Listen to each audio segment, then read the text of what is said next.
What's up, everybody? Welcome to the PixelPlay podcast, episode 211. My name is Adam, aka CS Radical, joined as always Chris, aka Jin and Chris, and his terrible Windows microphone apparently today, and Kaylan, aka Catastrophe. I was not ready for the cadence. I was going to do a cool toes. It's my job to keep y'all on your toes. That's how this works. Much like Xbox today, which is I'm sorry, guys. I'm going to just spoil the whole thing now. That's the central topic. I know it's shocking given the way that this week is rolled out, but Xbox is going to be our central focus today. What? Oh man, I had all these nothing's notes happened. about My Little Pony. There's nothing that's been going on in the Xbox ecosystem that's worth talking about. So don't worry, we're not going to trash them too bad. Maybe, I don't know. Maybe. I'll put my thesis away about Sonic and cars. Yeah. We can put that away for at least 1 week. But if you could just drive a cool car that transforms and goes through portals instead of just running, wouldn't you kind of want it? No, I'm not going to dwell on this too much. I just want to throw it out there. That there was a conversation on the shorts on YouTube. If you aren't watching, go watch it. But someone made the argument that Sonic drives a car so that he holds himself back and puts himself on a level playing field. That was our claim, is he's trying to make it fair. Yeah, I feel like Adam said that too live. I don't. There's no way. Sorry, Kaylan was just too enraged to listen to logic and reason. That's just what it was back then. Yeah, no, there's no way we could go back and check and see what he said. So. Yeah, you have a point. There's no record. No, there's no way. There's not like a prior episode you can go and check. There's nothing we could do. This is our first 211th episode. He's trying to bury the truth, guys. It's lost the annals of history, like the Library of Alexandria, just gone. And also like good deals for Xbox Game Pass. Ooh. But hey.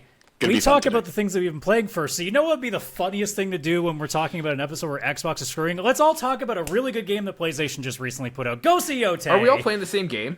Kinda. I mean, I've finished 2 other games, but I figured this is going to be the starting point. Yeah. Yeah, you guys go first for sure. I want to hear your thoughts. Yeah, so I'm only 5 hours in, so I'm not going to have probably nearly as much to say as some of y'all, although for all I know, Kaylan's played 30 minutes because dad problems. But when I made the joke way back when that, okay, Assassin's Creed Shadows clearly isn't for me. We'll see what Ghost of Yotei does. I'm 5 hours in and I'm going, yeah, no, I think this is a lot better than Assassin's Creed Shadows for me because I'm at least enjoying a lot more about this than I was Shadows. Interesting. Yes, very interesting. I mean, the thing is, obviously the visual design is a big part of that. I think there's no way getting around that. It is a fucking stunning game. Absolutely gorgeous. There's no way to say otherwise. Do you find, just while we're talking about the gorgeous, and I agree, it is a gorgeous looking game. Do you find that often the sky is overcast and gray, or is that just me, how I have my settings? Not that I've noticed.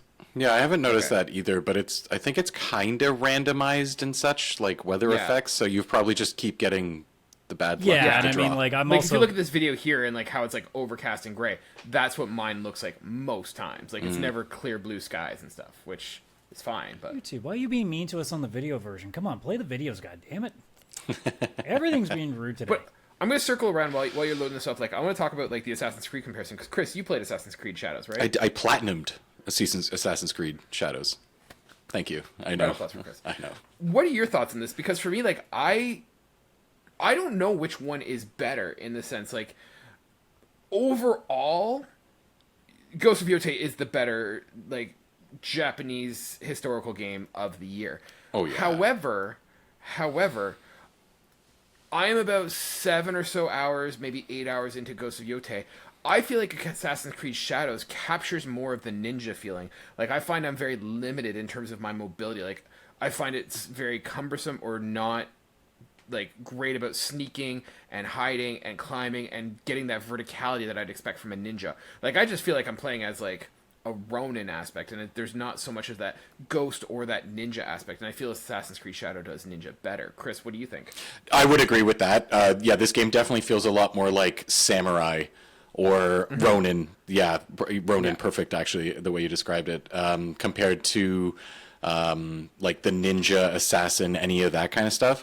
I remember with Ghost of Tsushima, I do remember it took a little bit, but eventually you started assassinating. You could go into bases and assassinate everyone. You didn't even have to That's where it's felt like for me in the first 5 hours, where I haven't really had the opportunity to assassinate as much because the abilities aren't there yet. And I don't think I think Yotei's emphasis has always been on a bit of both. So like I think their focus initially is always leaning towards the samurai side, just because like, especially in the case of Atsu in this, like Atsu's not exactly like meant to be a ninja. Like she's just someone who is the daughter of a swordsmith, so of course she would be picking up the samurai, like the katana, as her like mainstay weapon here. For sure. But like I guess for me, my expectations came in because I played Ghost of Tsushima much more like a ninja, and I was really excited about that aspect. And I'm sure if I went back to Ghost of Tsushima, it would probably feel similar. But I think in terms of like, now that I've played Assassin's Creed Shadows, I think Assassin's Creed Shadows is the better ninja game. Ghost of Yotei is the better feudal Japan game of the year. That's It really depends 100%. on what you're after, if that's what you're saying. Mm-hmm. Yes. Yeah. Yeah. I would very much agree with this. I don't think a lot of wouldn't people though are disagree at all. necessarily playing Ghost of Yotei because they want to, play another Assassin's Creed game. What I was saying is, hey, here's possibly a better open world Japanese, game. Yes. I do enjoy this open world a lot. I've found that I forgot just how much, like with Ghost of Tsushima, there was nothing on the map for the most part, or like when you're looking around, not much of a HUD. You got your health, and like that's pretty much it. And it's more like, oh, there's a bit of smoke coming up from this direction. I'm gonna go to it. I keep finding side quests, bounties, stuff that I don't even know if I was meant to find yet, and just keep running into it because I'm running on my horse with this beautiful scenery.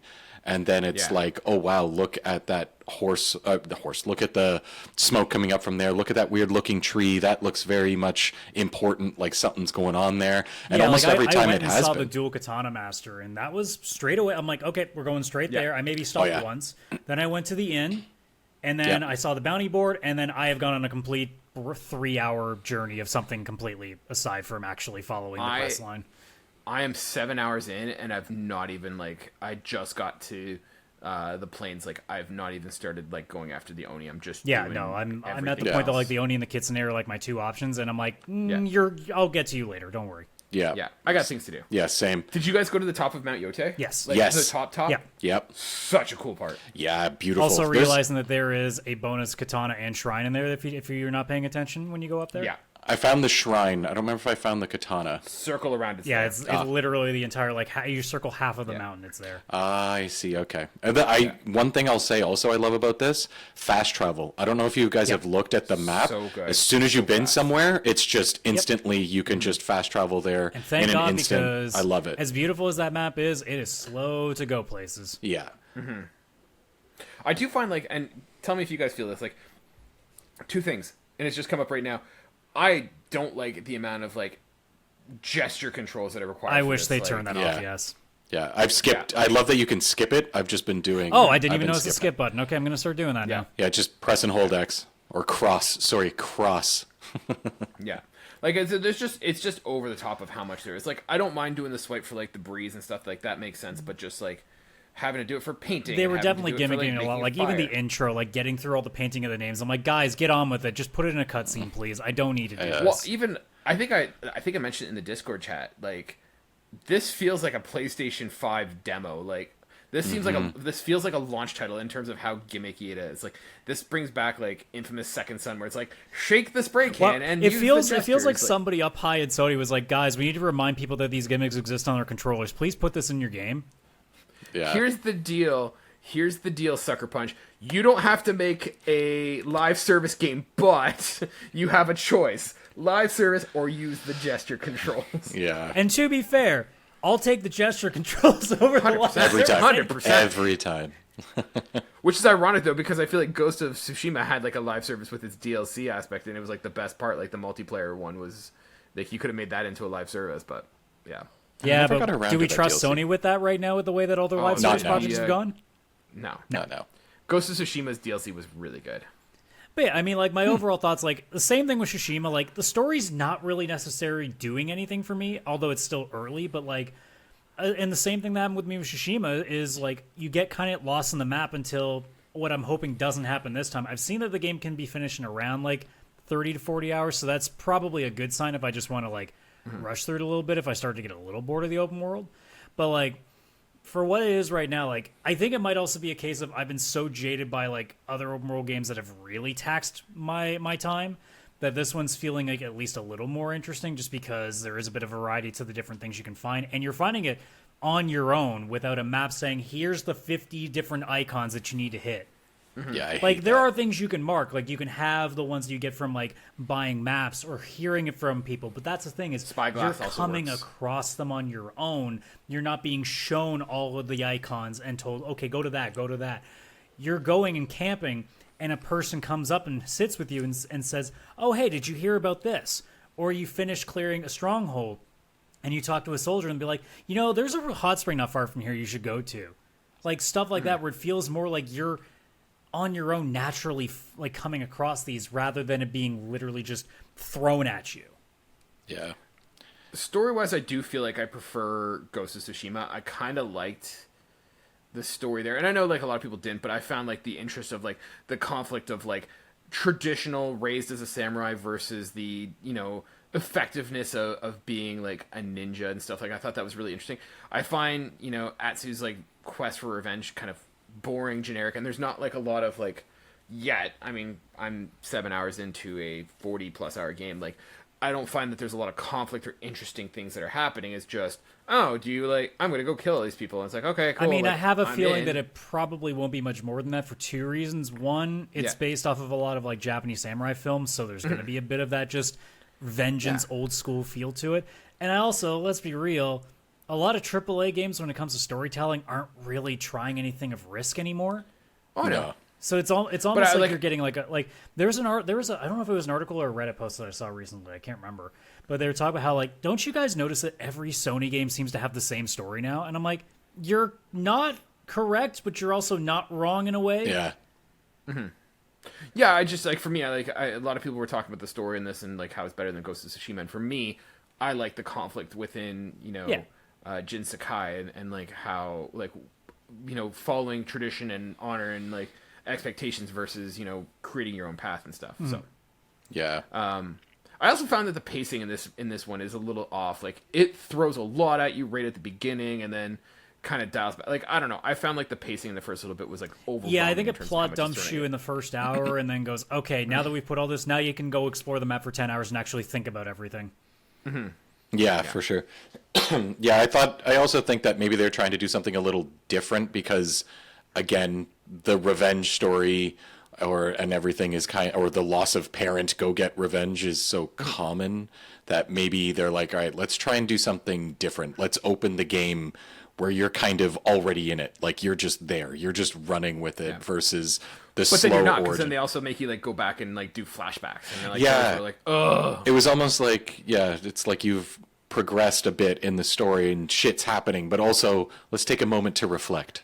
And then it's like going back, I personally it's just don't funny 'cause, like, there's, like- mind that because in a game that's, let's be real, Atsu has no personality in this game aside from vengeance, like the present day Atsu. So I think at least the flashbacks kind of like takes a moment to turn that off for a moment so you can be like, oh, see, she's not a soulless human being at this point. Yeah. I just like it that like like, spoilers for like the first like hour of the game or whatever, but like your house is destroyed and everything, and you go back and it's like, I wonder if my paintings are. It's like, it's been 16 years. First of all, like, how is it like you've still got like stuff there from like when, like 16 years ago? Like, it's ridiculous. They don't make things like they used to, Kaylan. Like, Right. things used to last. Hey, Her dishwasher's still there, 50 years coin old. that your brother buried in the dirt, though, at least that's useful for something, right? Yeah. True. Yeah. It's funny though. So like the one thing I'm finding is that there is like a little bit of jank in this game, like nothing game breaking or something, but like there's just like funny, stupid, janky stuff. And I wanted to share the story with you guys. So like I was doing this quest, and it's I'm gonna spoil it a little bit, but it's not. It's insignificant. Like it's just one of those like to get like a money reward. So I'm doing this quest, and you have to go and rescue these 2 horses for this guy.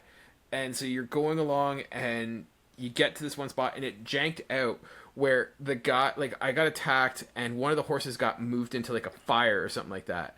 And it was so funny because I had a conversation with this guy, and he's like, are my horses okay? And you're like, yeah, they're fine. And meanwhile, in the cutscene, the horse is on fire. There's something and about flailing. open world cutscenes that they use what's actually there in the area that can create some just absolute Some of the chaos. funniest shit, yeah. But it's just funny because like the horse is on fire and screaming in pain, and then we're like, "Yeah, your horse is fine." He's like, "Well, that's good." It's like, just don't turn Speaking around of horses, right now. I had Like, a really funny issue where like the horse, like the horse call, was not actually working as intended. So what would happen is I would call for my horse, and then like 10 to 15 feet in front of me, the horse would now be running into the distance away from me every single time I called the horse. So I had to restart. But I kept doing it over and over again because I'm like, okay, maybe this time. And I turn around and all of a sudden just see this horse just flying away into the sunset every single time. I'm like, no, come back. That's amazing. Yeah, just like nothing game breaking or anything. But No, just, like, no, those no. It's little the kind of janks. jank that like you go, well, that's unfortunate, but also this game is massive. It's going to happen kind of jank. Yeah, I gotta say with this game, it's nice to have a Sony first-party title again. That's No, actually what like were those for the longest time? just that like Sony quality. You know, you can just tell it's a Sony game. It gave my PS5 like a breath of life. You know, like it's like I belong. I have purpose.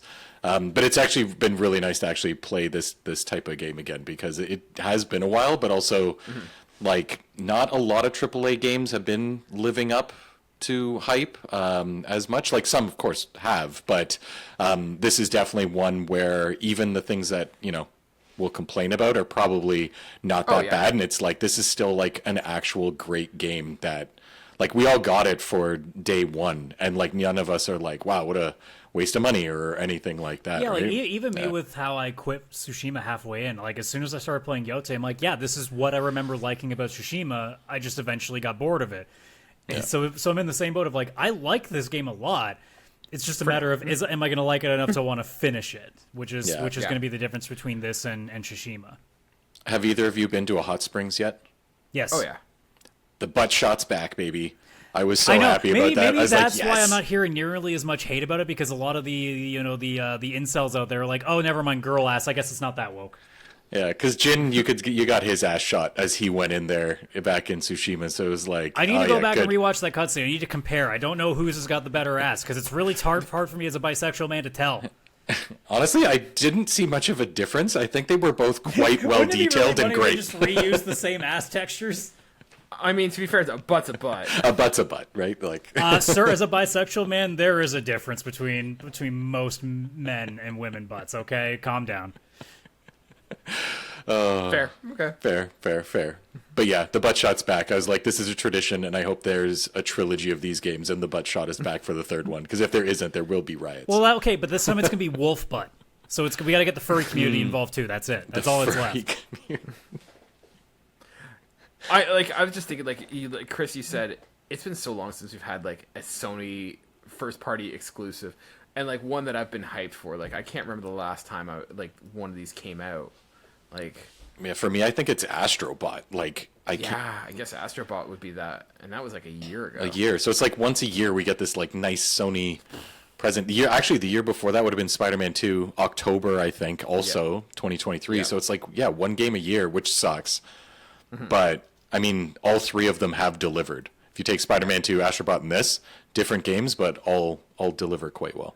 Thanks, Jim. Yeah, and all in all, like I think so far all of our experiences at this point are perfectly fine. We're gonna see how this goes. Like for me, I think I'm probably like the lone wolf, for lack of a better pun. Actually, no, it's perfect. It's fine. I'll probably be the one that's like, okay, is Adam gonna finish it? Because I'm pretty sure you two will be fine. Yeah, for sure. I'm definitely finishing this. I'm gonna try and platinum it. I'm not gonna lie. I yeah, did it this for is a platinum for me too. yeah.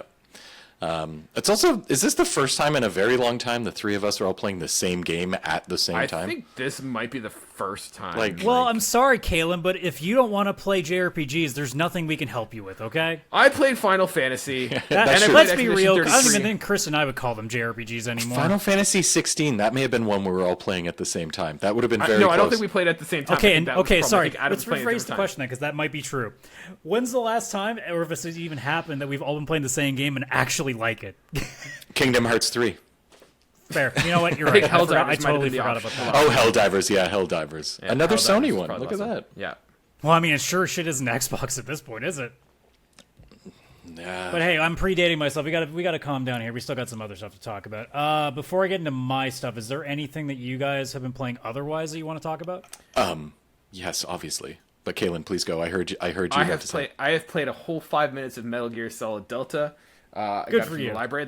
I reserved it when it first came out, and of course it comes out. I get my copy the same week that Ghost of Yotei comes out. So, but I touched it, loaded up. That's how I'm gonna play Metal Gear Solid 3 is Delta. I think that's the way to go. Yeah. And as someone who obviously isn't the biggest Metal Gear guy, if you enjoy the series, you will enjoy Delta quite a bit. I'm actually, to be honest, more excited about the idea of playing as Big Boss, or I guess just Naked Snake or whatever it's called. Like, it's confusing, but I'm excited to play like Big Boss in the Cold War era. So, Yeah. Spoiler alert, it's very similar to Snake in all the other ones. What? They're clones.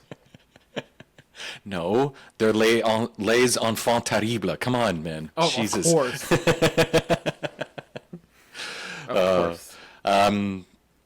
I've been playing a shit ton. I'm only like a few hours into Yotei because I'm trying to be more one game at a time, Chris.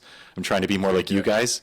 It's not working. It's so hard. You gotta mainline that. I got multiple devices sitting on the back of my couch upstairs. It's like, what do I grab? But I've been playing a shit ton of Final Fantasy Tactics, the Ivalice Chronicles. I'm so shocked. I'm in chapter 4. I just got Cloud. I'm pretty far in. I am fucking loving that game. Like, it's not like the remaster is really nice. It doesn't do anything insanely crazy different. Like, it really is more just like, it's hard to call it a remaster, but it really is, because it's a PS1 game and it does look a lot more cleaned up. It is like a 16 by 9 ratio instead of like a 4 by 3. The graphics are smoothed out instead of looking super pixelated, but still looks the way it did before. It has a fast forward feature, so you can like just fast forward through all the enemy turns, all that kind of stuff. I grinded so hard in the beginning of this game. I was like, I want to get all the jobs and get everything figured out. I had every job unlocked on the first like battlefield spot. When I got to the next battle I had to go to, all the enemies were level 2 and I was level 32.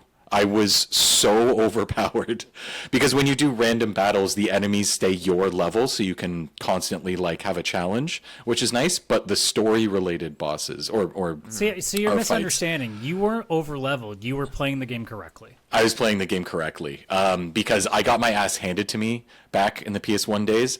I did the very tough boss that is like well known in this game, where you end up saving and there's nowhere you can go and all of that. Yeah, I got it on my first try. I was so fucking ready. I was so overpowered. I had the This ideal is setup. like your vengeance run now. This is I your had my Atsu vengeance run run. of Final Fantasy Tactics.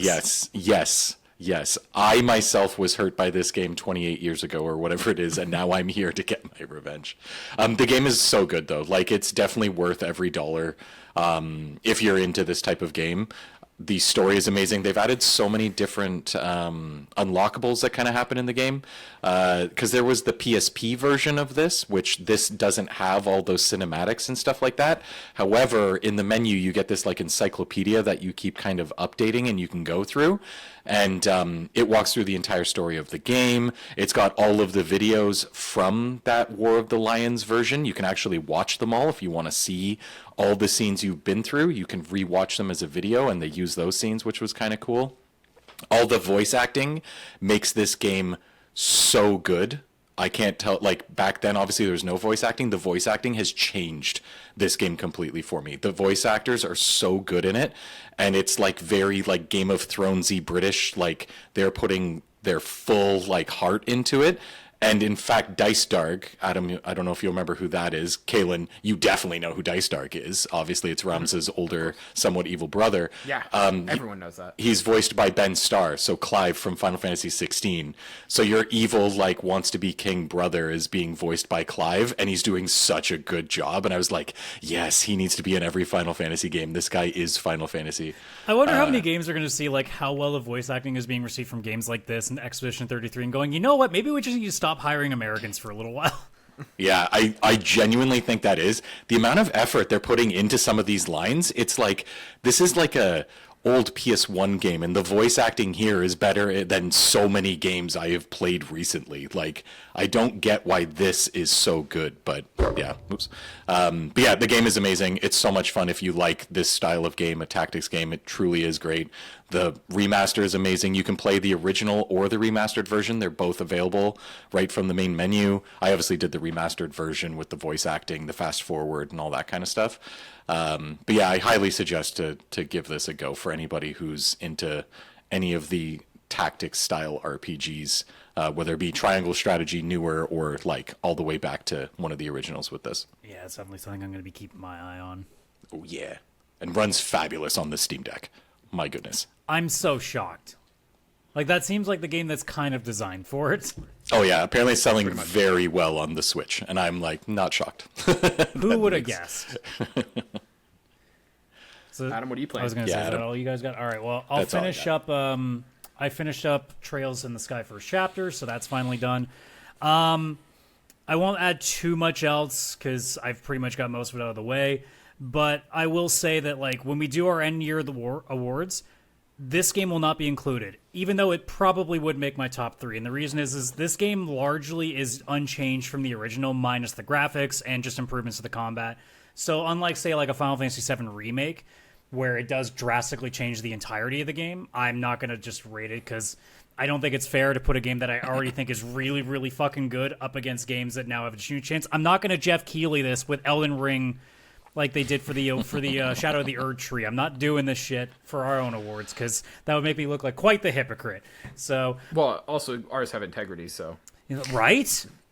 Well, and they also don't have the Jin and Chris Classic Award, which is just the best award in all of gaming. It's literally the only one you need. It's what everyone seeks, right? That's what everyone looks forward to. But yeah, but like this game, like from start to finish, I finished it in just over 40 hours. I did like the 95% completionist route. It probably would normally take 50 hours, but because I've already played the OG, I rushed through a lot of dialogue. I would skip certain cutscenes that I knew were not going to be that important because I'm just like, no, I need to get through this because I don't need to spend too much more time on this than I have to.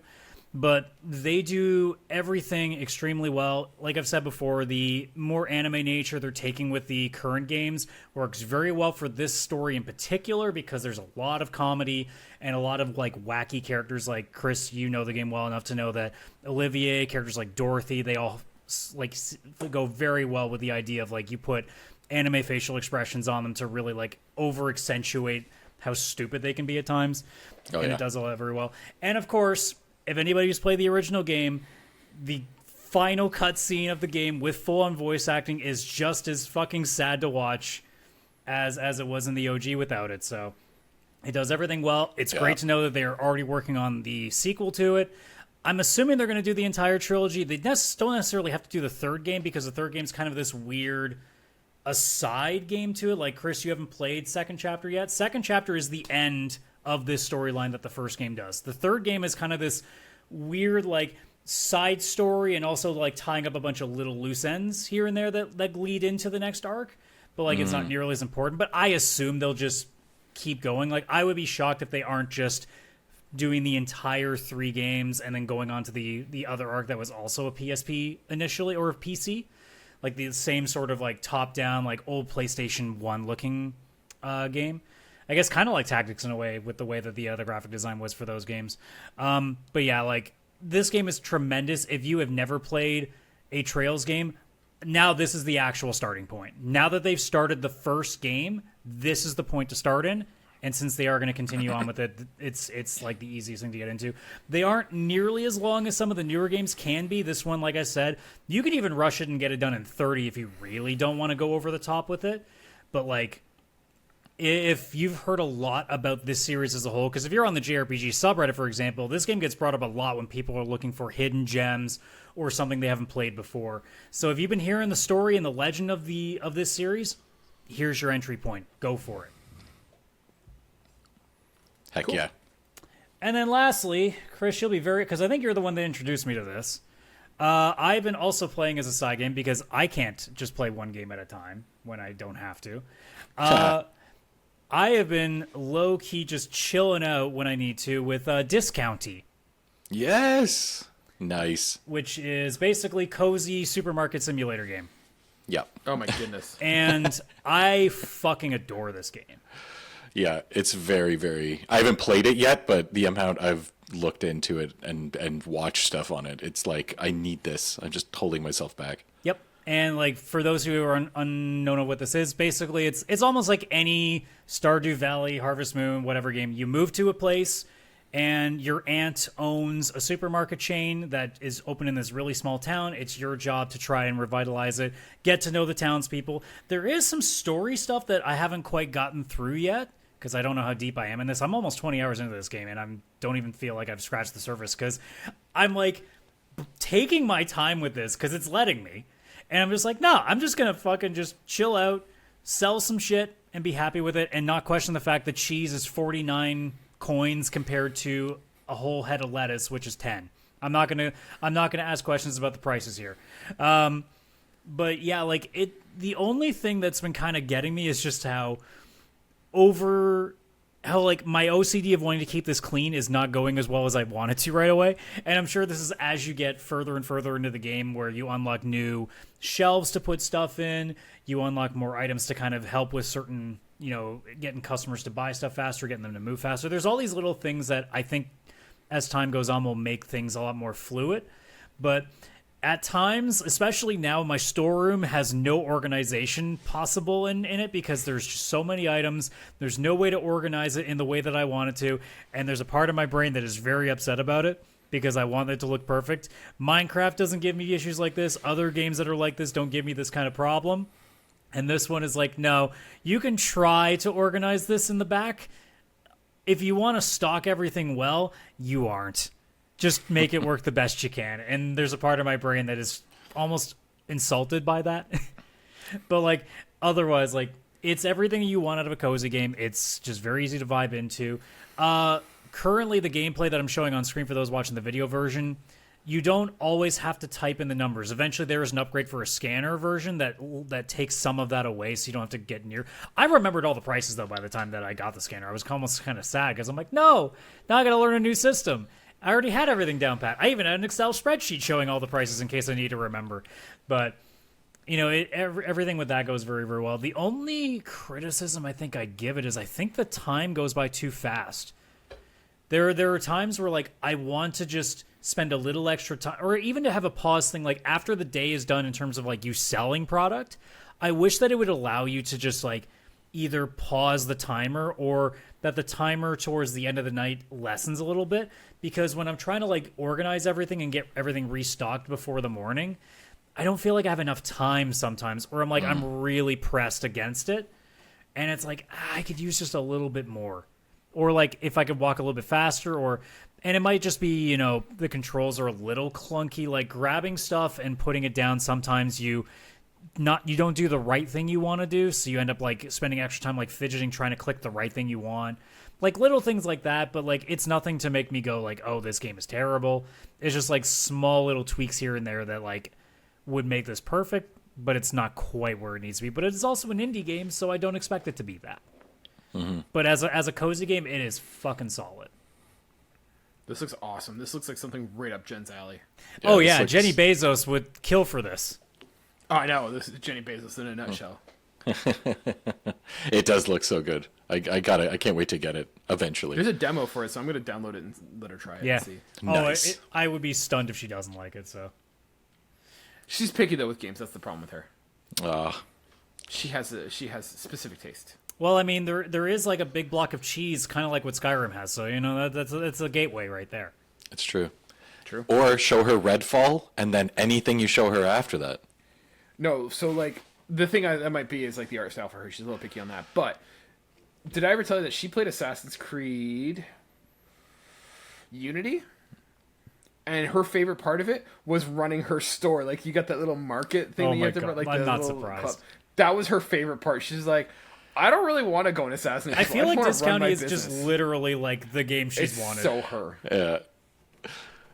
Yeah, so I'm going to download the demo for her. Well, you mentioned Redfall, Chris. There's a great segue to things that people aren't going to be wanting to pay full price for, because that's apparently what Xbox wants you to do now, as they have essentially just made Game Pass to a point that now we have to question whether or not it's worth the deal. Now, Kaylan, you got your hand raised, so Just want to update breaking news at this time. Oh. Apparently today, Xbox announced that this price change will not be affecting all countries.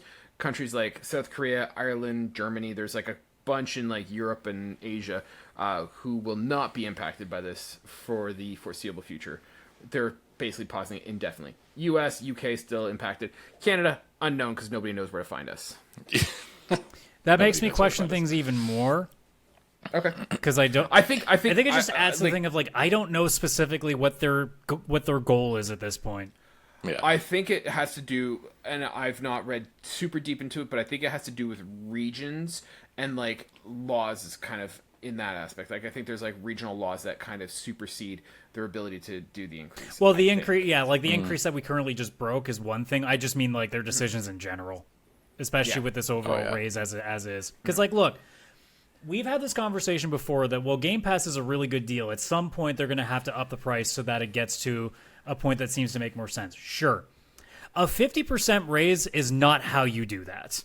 No. I think we can all agree on that if you're going to do this, you just slowly raise it. Mm-hmm. This basically was just need, Microsoft saying, don't get Game Pass unless you have way more money to burn than you know what to do with. Because, like, for me, this is now, like, Game Pass has no longer become a subscription. It has become if there is enough stuff in this library that I can fit in a month, I will get a month, and then toodles, I'm gone again. Yeah, it's like a 1 month rental. And if that's what they want, Back to Blockbuster. cool. Yeah, we're but just back to Blockbuster. I feel like that's going to give them less money. So I feel like, instead of 50%, I don't know, Microsoft maybe 10 might have not been that bad. Like, people will always not receive a price increase anyway. But when you do 50%, you're basically giving your player base carte blanche to go, well, that's fucking bullshit. Yeah.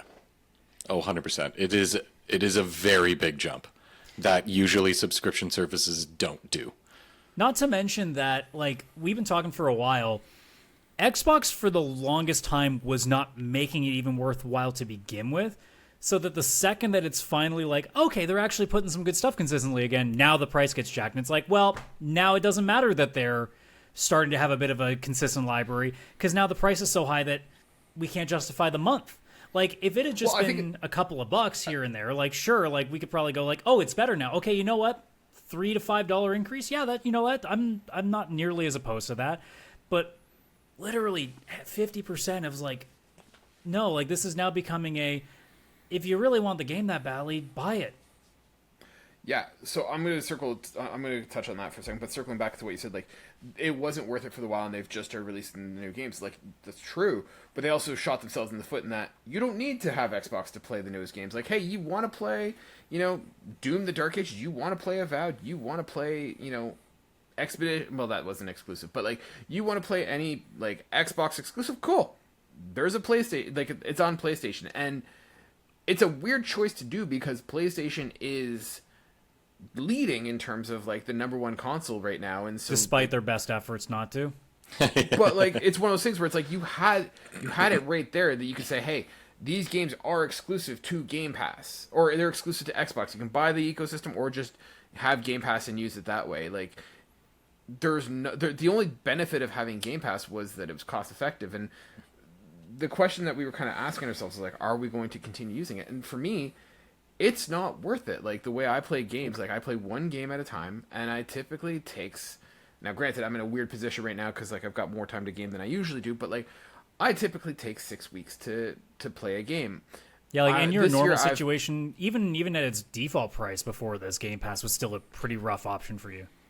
So for me, the way I've been doing it is I got in on, I was grandfathered, I had the console version, and my price has been locked in at, like, $14, and I've been getting day one games, and I was of the mind that I'm going to keep that subscription as long as I'm grandfathered in with it. As soon as that price goes up, I'm out, because I look at Xbox Game Pass, and this year I've played, and I'm going to count Indiana Jones. I started in December, but I carried it over to 2025. I played Indiana Jones, Avowed, Expedition 33, and Doom the Dark Ages. So I've played 4 games.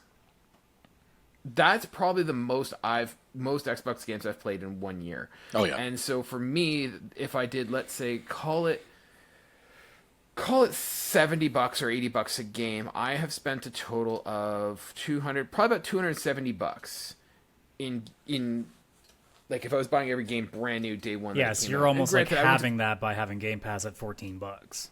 Right? Yes. So, like, it's working out that I've broken even now. But if it goes up to that $30 for Ultimate, because I want to play the games day one, if I have to pay $30, and I think it's even more in Canada. It's like, yeah, what, like let's just assume it. 34. Even if it was $30, just to even put it to that way, that's $360 a year. Yeah, That's so essentially like 5 full price games if we're talking $90.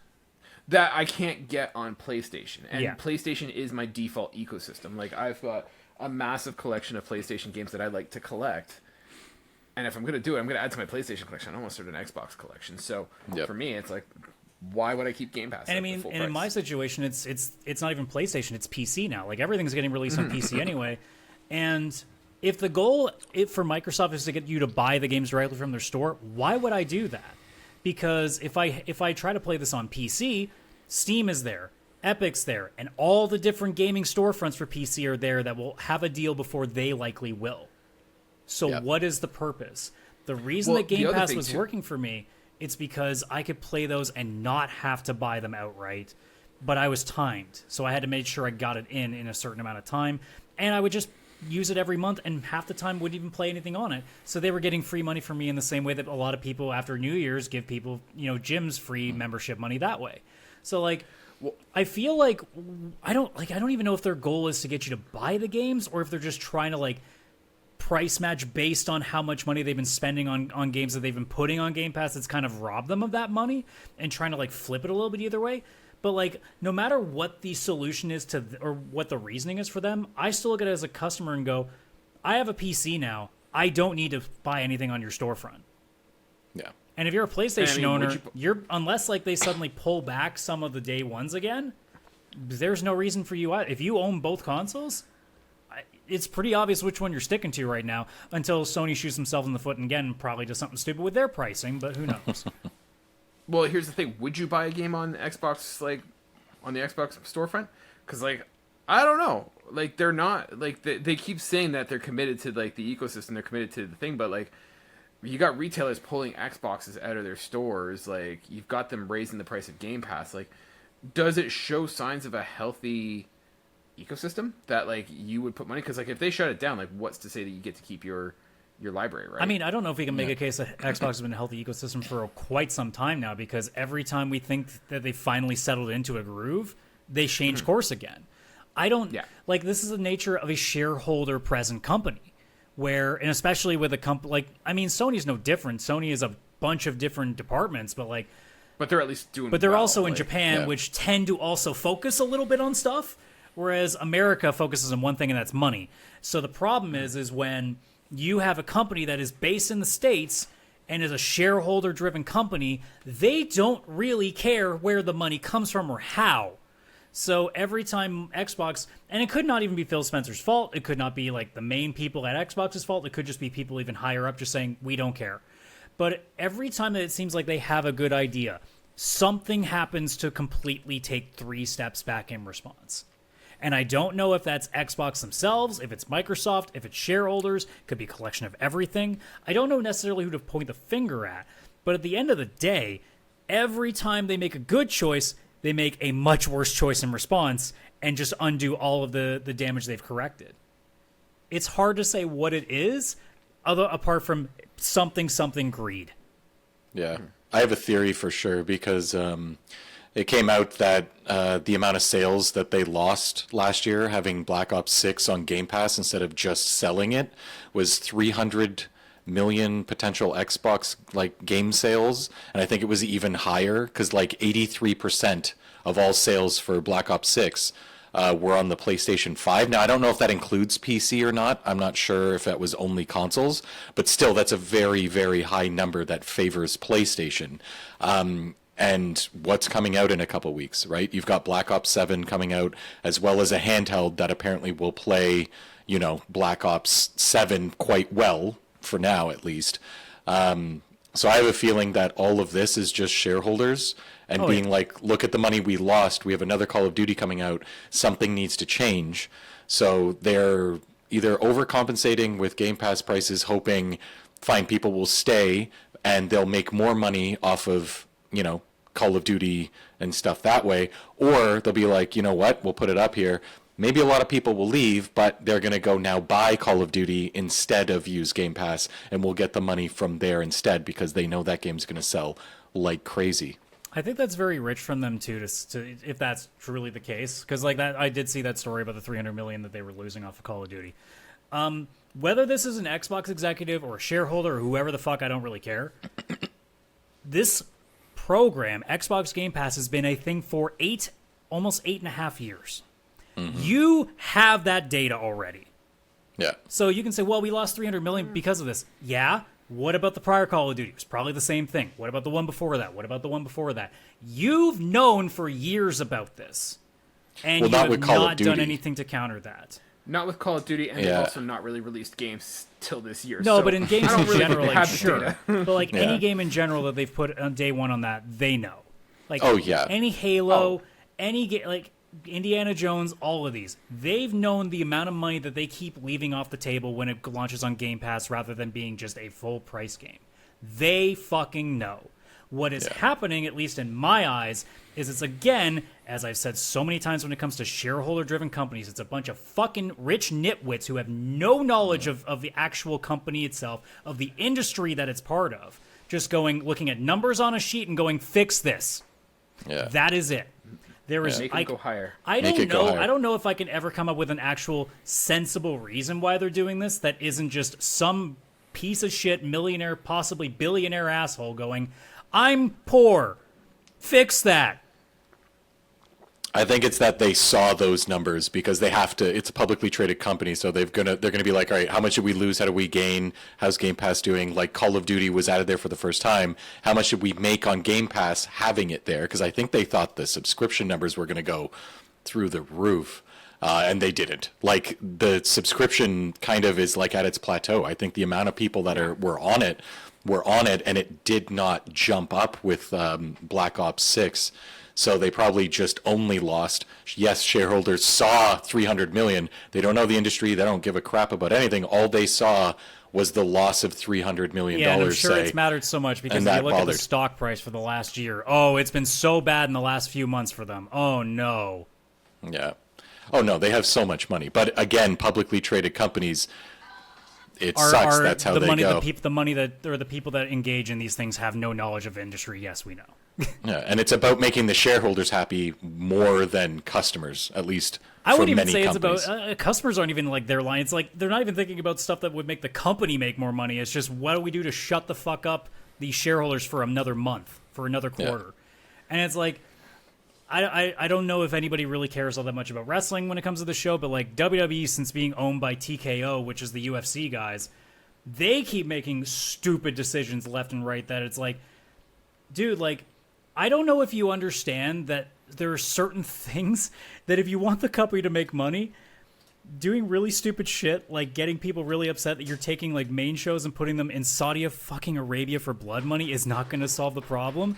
Where it's like, I don't know how to sit down a shareholder of Xbox stock or Microsoft stock who is complaining about this, like, let's say it's just the Call of Duty story, and explain to them, do you understand how raising Game Pass 50% is going to make you lose more money, by the way? Do you understand how stupid this is? Because, like, to the point that the Xbox Game Pass site was breaking because people in droves were canceling their subscriptions. And people say, well, it's a phase, they'll come back. I don't think that's a thing this time. I don't know what Xbox can come up with to make people suddenly go, oh yeah, we got to come back immediately. Call of Duty players probably haven't left. Those people will stick because they always do. But the average person that's leaving right now is doing it because they play a bunch of things. They ain't coming back. Yeah. I think it's also interesting the timing that they did this because it's basically right at the launch of their handheld console, which pretty much is a driver of Game Pass. That apparently they canceled a deal on too. Like I feel like that device is dead in the water, and I'd feel frustrated if I was, like ROG and stuff like that, who put the time to make this product, and now it's basically being shot in the foot. This is the equivalent of PlayStation coming out with the Vita and saying, by the way, we've got proprietary memory chips, Yes. shooting it, basically shooting it in the foot before it even crosses the starting line. Yeah. Do I just ask the obvious question? And if you guys still have some more thoughts on Game Pass itself that you want to do, but should Xbox just finally just say give up and get out of the consoles? Because it doesn't seem like they want to anymore, because they keep making decisions that are just damaging it repeatedly. It seems like whether it's the certain stores are removing it, whether it's the handheld console they're trying to make is constantly flip-flopping whether or not it's going to happen, whether it's the price increases that they're making, whether it seems like they're never really pushing buying the console. It's now everything's an Xbox, whether it's moving games to PlayStation now. Should they just quit it? Because I don't know if this is the right thing for them to do anymore. It just seems like games might just be the focus they should be sticking with. I think it's tough because I think what they've been doing this entire time is trying to be reactive to the market that they're kind of in. If you think about it, obviously they had the Xbox Series X, and what were they focused on at that point? Backwards compatibility, FPS boost with all your old Xbox 360 games. It was all about the Xbox legacy, some Game Pass, and you need this Xbox, this is the place to play. And it was because they were trying to be a bit different than PlayStation, which didn't have the backwards compatibility beyond a certain point, and you didn't get 60 FPS in old 30 FPS games, et cetera, et cetera. That wasn't helping them that much. So then they shift focus again, and they're like, okay, so, we're not doing as well with the consoles. We're going to shift focus. Let's start doing cloud streaming, because people won't play on their Xbox, but Sony's not doing cloud, so let's do cloud. Then we'll have people on their phones, on their tablets. We'll expand that little bit. Then that wasn't working. So then they're like, okay, let's go multi-platform with just a couple games. Well, there's so many people on PlayStation. Let's just put those certain side games that are more live service or whatever, like Sea of Thieves. We'll get the money there and we'll keep figuring it out here. And I feel like they just keep being reactive to the market, and they're kind of too late and keep making the wrong step, thinking it's going to be this huge thing. Like the Activision Blizzard blah blah blah deal, right? Get Call of Duty, Game Pass, and Xbox is going to go through the roof. And it didn't. It really didn't. People may have subscribed for an extra month to Game Pass, but that was it, and it didn't kind of boost their numbers. So they just keep trying something different, and again, it's just like shooting themselves in the foot, because every step they're taking is unfortunately the wrong step. Even though when you think about things like Play Anywhere, again, the backwards compatibility, all of that made the Xbox actually a great system, but they never just stuck there and ended up trying all this other stuff. And they come across like a company that doesn't know what they're doing because they don't have a set plan, or if they did, they're constantly changing it, trying to shift focus, and it's destroying them, and destroying especially their console above all else, because, yeah, maybe they can still do well with Windows and shit, but their console itself is just who even wants it? It's not even for sale anymore in certain stores. Yeah, it's just another downside of, again, a shareholder-driven company where they can't commit to anything because their only commitment is to the shareholder, which means there's no plan. They can have a plan, but it's going to get uprooted if it suddenly isn't making money the next quarter. Yeah.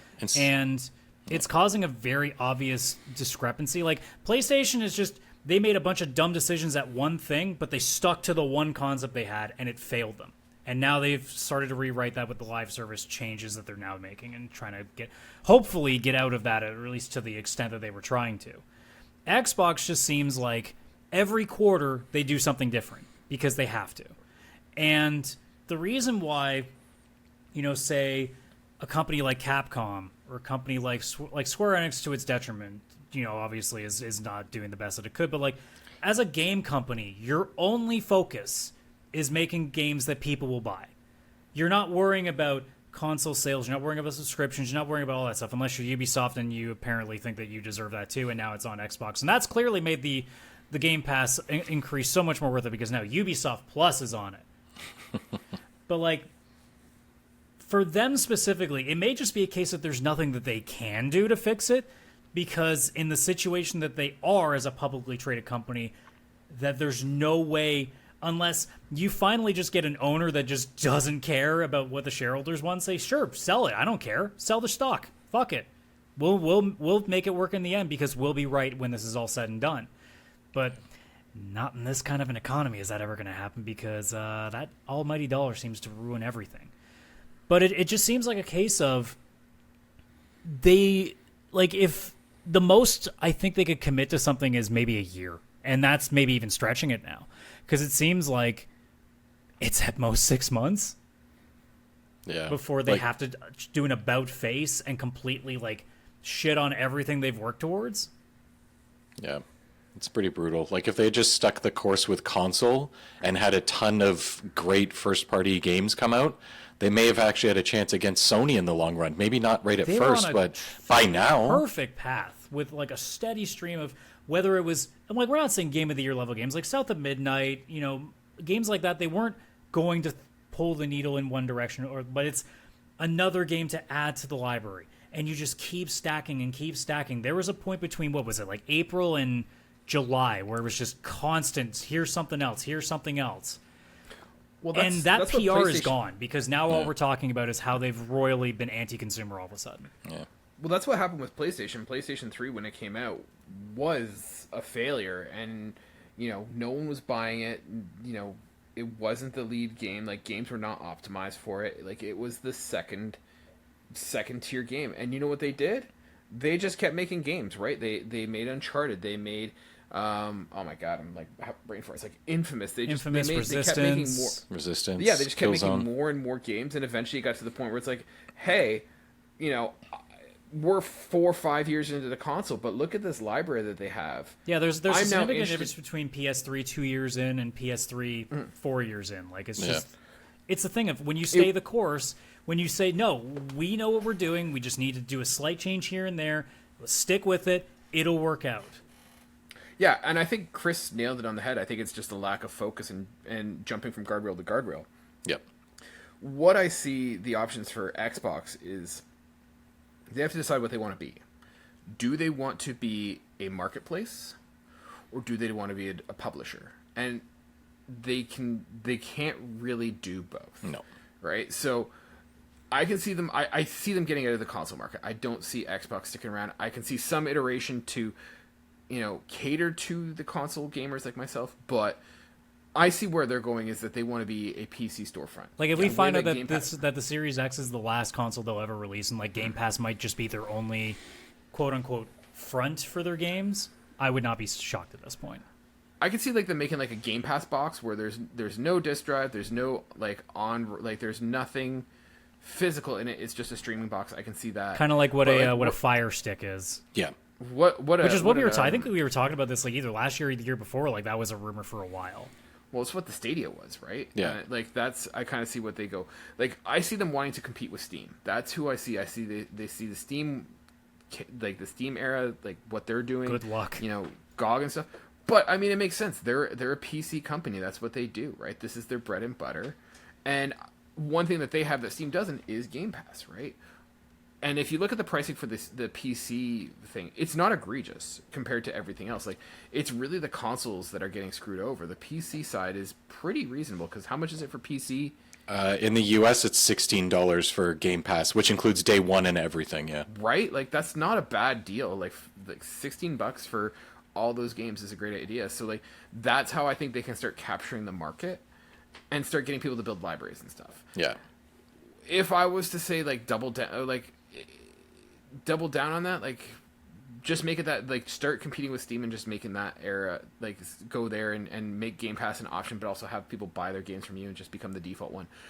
If they want to be, like, competitive, like, what they need to do is they need to get rid of this multi-platform thing, right? Like, if they want to start selling Game Pass, it needs to be, hey, we have these fantastic games and they are only available on Game Pass. Yeah. Right? Or they're only available on the Xbox storefront, right? That's how you're going to compete with Steam.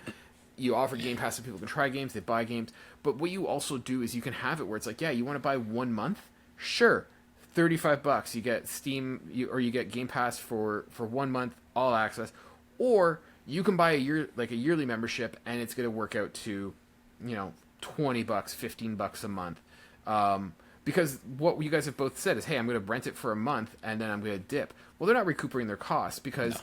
You're only going to go on the popular, like, the months where have a big release. But if you said, hey, we're going to stretch it out that you're going to be paying for the months where we don't have a game, but you're still going to pay us $20. But when those big games come out, you're getting that discounted price as well. So I kind of like, I don't know, I don't have the numbers of what I would charge, but like make it, it's a yearly commitment, right? Like you can go for the month to month, but you're paying through the nose.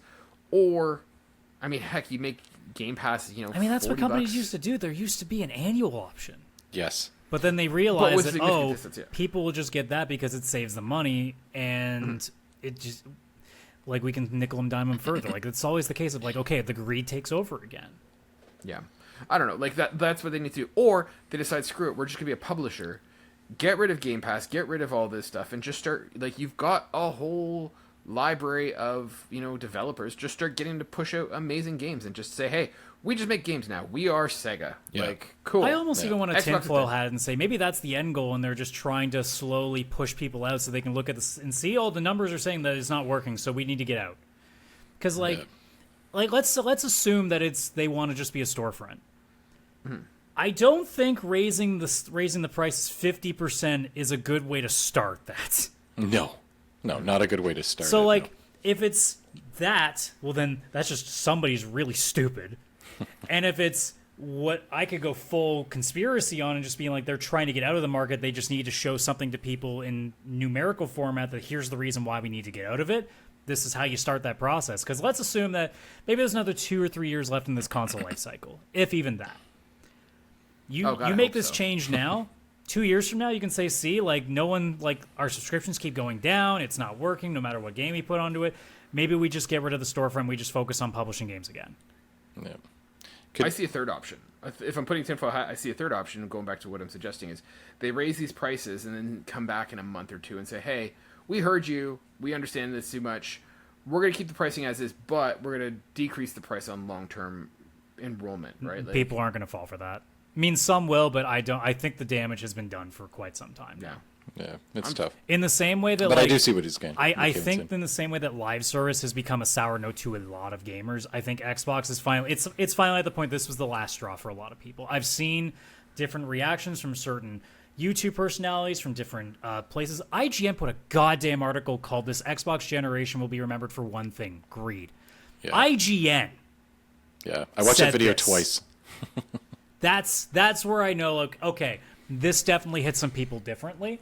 So I actually do think that there is no coming back from this that's going to make them look good in the end, unless they do, like, a multi-year plan of consistently being pro-consumer again, which, let's be honest, I don't think any fucking AAA company is going to do at this point, especially not one that is a console manufacturer.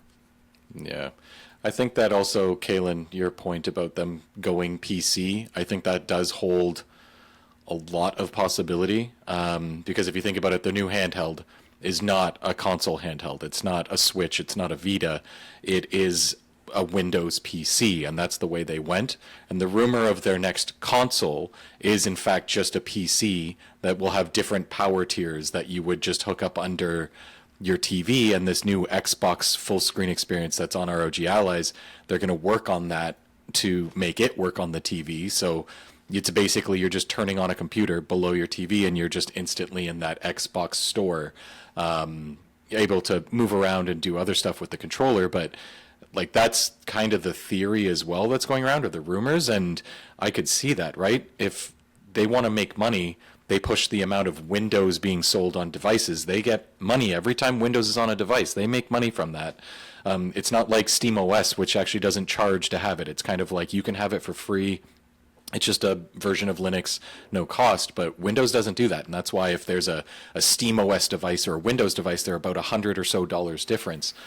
They're making some of their money off of those devices. And if they're running these things under the TV and blah, blah, blah, blah, blah, sure, maybe sales won't be much. Maybe people will just kind of use some Game Pass a bit. They'll have a PC-specific tier that's cheaper. People will sign up. But yeah, it could be that. And that could be their current path, and then in 3 months they'll change their mind and go publisher. Who knows? Like, they're not going to stick to one straight line like every other, gaming company-ish right now. At least the manufacturers for hardware. Because of what they are and how they're operated, I just don't think there's any way that they can kind of commit to something. Because it seems like I don't even know what would the last quote-unquote commitment from Xbox would be, because it just seems like they've always switched like every year at least. Yeah. And like, it's not like this is the first time Xbox has made a completely stupid decision that made no sense. I mean, I still look back at the Xbox One, where it was Kinect. initially an ESPN device that also you can't have used games for. Yeah. Like, it just seems like it's a constant battle with them, where every time the original Xbox on the 360 is like the only good memories I think I have consistently with that console. And it just seems like it's at a point where even in this economy and in the way that capitalism is kind of hitting now, like, other companies can figure it out because, especially in Japan, they have their own focus and they're usually pretty set in their ways, so they'll stick to whatever they're doing. Whereas an American company like Microsoft, they just cannot. And until they actually, and I don't think Phil Spencer's the one to do it at this point, it's going to take somebody else. I'm surprised that they haven't canned him. I think it might even just because they don't know who to fucking write this ship right now and don't really know if anybody wants to. But, like, the only way this works, if we stick to the way things are with console manufacturing, with Game Pass, with game production, the only way this is going to work for Xbox is if whatever decisions they're making now stop happening quarter by quarter, and they just go, okay, guys, 3 years, what are we doing? And we're sticking to it no matter what. Yeah. They won't do that. Well, their goal has to be, no matter what they do, their goal has to be is to become the primary console. That's what it is. And I don't know if that's the case. They ain't making a single decision that makes sense for that logic. Well, there was an argument once, like, and I think it was Xbox who said it, that they screwed up their console division at like the worst timing. Like the last generation when they came out the Xbox, like the Xbox One, was such a pivotal time that they really screwed up in that. A lot of people kind of found their ecosystem and stayed with the online marketplaces and stuff. Yeah. God, who knew that telling customers that, hey, remember, you know how you like getting a bit of a deal by buying games used rather than new every time? Nah, you can't have that anymore. It's almost like if you tell customers, hey, we don't want to help you save money at any point, they suddenly go, okay, bye. Which is, like, just playing devil's advocate, it's ironic that, like, we dunk on them so much now, but they're like, so many people now just buy digital and don't care about the used market. So like, it's like they were right in a sense, like in they were just too far, like they were too soon. But I like, will also yeah, say a though, lot of at the people- time, like, it's not nearly as prevalent as it used to be. Sony sales were good for a while digitally. not really. I thought sales prices were always fantastic. Like, whether, like, unless you were looking for like a brand new game a month from now, no. But like, after a game had been out for 3 to 6 months, like, for the most part, they were all like relatively well discounted. Oh, I felt that Sony always kept their prices, and like they do it even more now. But like even back then, I felt that they were pretty high. But that's Well, I mean, a topic for another it's day. not Nintendo level, so. No. No, nothing is. No. That's a company that has stayed the course, and it doesn't matter what people say. See? They're like, we are not You changing. can be and dicks to your customers, but if you're consistently dicks to your customers, it's fine. We just expect it now. Yeah, we're dicks to you, but you still want the product, and the product is good. You're not going to dislike the product, but yeah, we're not discounting it or care what you say. Yeah. You don't like it, we don't care, because we're still just going to So keep you know going what, that way. Microsoft, if this is what you want to be, okay, just keep being it, and you'll get your player base, and it'll stay. Because, like, and I want to address this too. I know that very few people will get this far in the podcast because we know how our metrics are with this. What are you but, like, talking about? if you're listening to this They're and on you're every thinking word. that we're being like specifically bad to Xbox about this, note that all three of us own the fucking console. Yeah, We don't want it to fail. no. We also I've own been on PlayStations. record. We don't like it when Sony does shit we don't agree with. I don't know if y'all have understood this. We like competition because it makes things better for us. Yeah. I've said as a PlayStation, as I think the resident PlayStation fanboy on this podcast, the one thing I want most for PlayStation is the Xbox. And you know what? Healthy. It used to be that we were the Sony ponies. I'm so far with my new gaming PC now. I think me and Chris are now PC bros, and Kaylan's the only Sony pony now. I think Yeah, I'm I've- a console person on this podcast at this point. I've been a PC bro since like 2013. I've been living that life. And that's like my thing with Xbox now. It's like, look, if your goal is to get console players, you might be able to pull that one off. But for people that have a PC, you've basically told them, just go buy our games from Steam. Yeah, which is funny because they've been putting their games on Steam since like 2018 or something like that. Like even before the Xbox Series was out, every Xbox game day one was released on Steam.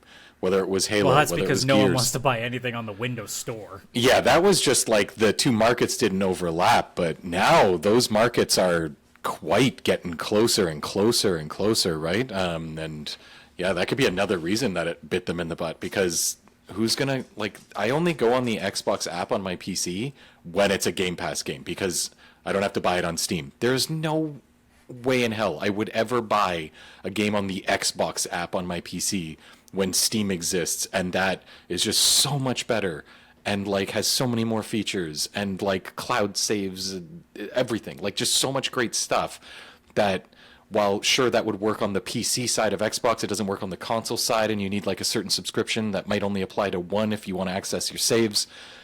Like, what? I don't, like, it's so confusing and just like, yeah, like not my I'll favorite, even so. one up what you said earlier about, you know, that, you know, all the money that they've potentially kind of given up and bit them in the butt for. I will never have the numbers, so we'll never truly know what it actually was. I don't believe for a second that companies are losing as much fictional money as they say they are. They're just overly estimating the metrics of what they're losing and acting like, oh, that's a woe is us situation. I'm sorry, but none of you companies can complain that you're losing money, because you're not. You're not. Your stock's Losing going money. up. You're fine. The problem is you think that there's more to be made, and you're mad that you're not making it. Well, as gamers, no one fucking cares. You just raised our prices. That's the only thing we pay attention to. I know that there are people out there that are probably like, well, from a business standpoint, guys, are you a shareholder? Are you part of Microsoft's company? If so, okay, cool, we can have a conversation. You can probably teach me some shit. If you're just a gamer, this doesn't include you. None of these numbers mean anything to you. All you should care about is what comes out of your wallet. Yeah. So what you're saying is we need to invest in Microsoft. Have you seen how much a share is? I ain't investing in shit. Actually, right now probably is the good point, because it will jump back up. They always do, and then you can sell then. Okay, you got $500 you want to give me right now? Oh, I gotta go. Weird. No. This isn't Wolf of Wall Street. There's no penny stock for Xbox right now, okay? This isn't a Steve Miller Shoes or whatever the hell that guy's If name they was. keep going this way, it might be penny stock. No. But yeah, no, like, Yeah. at the end of the day, we don't want this to fail. All we want is fair price for what we're paying. And you can say, well, actually, $30 is a fair price. Not when you make what we all make.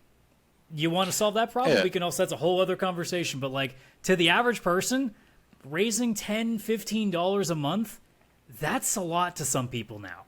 Yeah. I would. Especially right now in like Yeah. this. Like, this is not the time to say, hey, we're raising costs. Like, the price Yeah. of everything is getting more expensive, and No, People are what gonna start no, having no, hard I'm gonna choices keep this. and- I'm gonna keep thoughts to myself. yeah, we're- This isn't the show. no. No. Yeah. We'll say that it's like. a I'll tell you Patreon this: exclusive. the eggs in Discounty, they're actually priced well. Inflation's not affecting those eggs. Yeah, like, this is still technically a deal in my eyes to certain people, but those people are the people that only own an Xbox. It's also now and play. shrinking. Yeah, Because and now it's you shrunk. really have to play That's it a the lot thing, to use that- it. Yeah. I don't think Game Pass is a bad deal in the sense for certain people, but like you said, that pool is getting If smaller. you So only much own an smaller. Xbox and that's how you play all your games, you're probably okay. Yes. and you play a significant amount of games, Yeah. right? yeah, like 3-4 games a month. Yeah. Because that's the Then thing you're too. great. I finally gave up my Game Pass and just outright bought MLB The Show because I'm like, shit. If I just pay the $80 now, that's way less months if I don't use Xbox Game Pass. And you Like, I have might it as well. forever. Yeah. Yeah. Yeah. It's like Yeah, I'm not having to keep the subscription just to be able to keep playing this game now. No. So it's Yeah, like it'll depend situation by situation, but like I just said, that window for people is now shrinking. It's not nearly as good a deal for as many people. It's just getting less and less. Now, Yeah. could that counter itself out? I don't know. I'm not a numbers guy for this. How will I know? Probably not. But I think we can probably say it's probably not. For the three of us, I do not think that Game Pass is pretty much worth it at all if we were all paying for it and at the normal 34 Canadian price. We don't play enough Xbox games. The only we way have it would other make sense consoles, we have other is if we could responsibilities. share with multiple people. But of course, they would never consider an option like that. They did have a family plan that they were testing out in certain Yeah, but I think it was countries. specifically under the same internet connection or probably something like that. I don't remember what I imagine it was, but there's no way they would share it out to like multiple people in different parts. no, of the it world. was There's no it was a chance. family plan where the price was more expensive, but multiple people got to be a part of it. Kind of like Switch Online. Yeah, Nintendo Online does it where it's kind of like that. They know what you're doing, and they just charge you for it. Yeah, they're like, well, we would have only got the one guy anyway, so at least now we're getting more money from him and his nephew that doesn't like to have to pay for it because he's 9. Yeah. Yeah. Any last thoughts? Because I mean, otherwise, like it just seems to us like this is a decision that isn't good for really anybody, and one that Xbox they kind of just need to figure something out and stick with it now because it seems like we've said repeatedly, like a broken record almost to this point, but like you can't have an ecosystem that is as volatile and toxic as the Xbox ecosystem is. Because how are you expecting people to stay with something that they can never predict what it's going to be? We might as well be buying lottery tickets at this point. Yeah. Yeah, it's not great. I definitely will not be subscribing with my own money once my points and stuff that I've earned through I'm at the Game point Pass that I'm run like, out. okay, if there happens to be a stretch of stuff that, let's say by the end of December when like a lot of the fall stuff comes out, if I go, you know what, it's pretty dead because, it's December and January, a lot of stuff's not coming out. I don't really have much else to play, and the indie scene's not really pumping anything out. What's on Game Pass? Can I fit a few things in a month? And boom, there you go. And if I can, sure. But for month by month, there is no chance at this point. No. And I don't even know what it would take to get me to go back to month. I don't think I can justify it anymore. Excuse me. Yeah, it would have to be a consistent release of games that I would have wanted to buy day one and actually play through and beat versus games that are released and it's like, oh, I guess I'm interested in that. Especially since a lot of the games I am interested on Game Pass are about $24 to buy, like Hollow Knight Silksong, fantastic reviewed game. That's not worth $34.99. It's $24.99 to buy in Canada. Balatro, that's great. It's on Game Pass. I bought it 3 other places for the price of 1 month of Game Pass. Like it's It not helps that worth you're it also now. supporting small-time creators or smaller companies that deserve it because they're actually caring about Yeah. the players that they're making it for. But Yeah, like And I mean, to add one last thing to it, unless y'all have something else, this is just another company with a subscription that is making people want to pirate. Let's be honest. Especially for PC gamers, PC, yeah. but that's like a big core of what Xbox Game Pass has kind of become, right? Mm-hmm. It's just another case of Netflix, of Hulu, of Crunchyroll. If we're talking Crunchyroll with anime right now is really fucking the dog right now for those that are paying attention to that. They are royally pissing off anime fans right now. But like anything with a subscription that is available to stream or pirate or download or whatever, you are making it so easy for people to make this call again. And for the longest time, piracy was basically dead in the water, for lack of a better term. And I have seen such a massive comeback this year for it altogether, whether it's been Netflix screwing it up, Crunchyroll's definitely doing, Xbox is putting their hat in the ring right now too and be like, hey, y'all like that whole high seas thing? Because that's what a lot of people are starting to default to again. And it's just like, this is a problem you guys keep creating. It originally happened when, buying records and DVDs was starting to get way too expensive, and even rental places were starting to go away, so that option was being taken, so that happened. And then finally streaming services came in, and it was relatively affordable, and a lot of stuff was there. And then now increase after increase after increase, and now there's too many subscriptions for stuff. It just, you keep giving people options to want to just find free ways to get stuff. And like, if that's what you want, if that's the money you want to throw out, that's cool. That's your prerogative.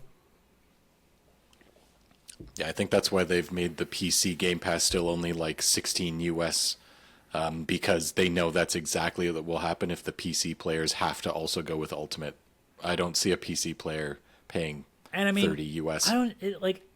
People will be willing to buy full price games if it's good enough too. Like, let's be real. Like, I don't think a lot of games on Steam are having that issue.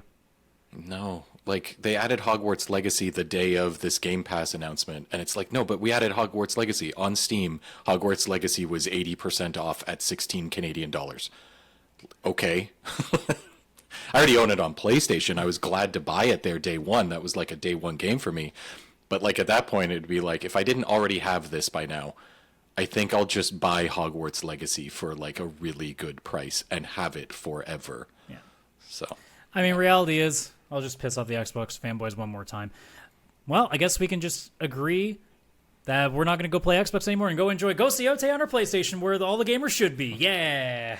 I still have Game Pass until January 2027 because of all my points. I'm still going to use my Oh, yeah, Xbox. and they're taking that away from you, too. Yeah, that's why it's going to go until away, about January. subscription discounts for people who buy their games full out. So it's like, Yeah. again, what is this decision for other than greed? You used to be able to get like 20% off DLC, which was you'd play the game on Game Pass and then get DLC at a bit of a discount, and they took that fully away. Yeah, this is...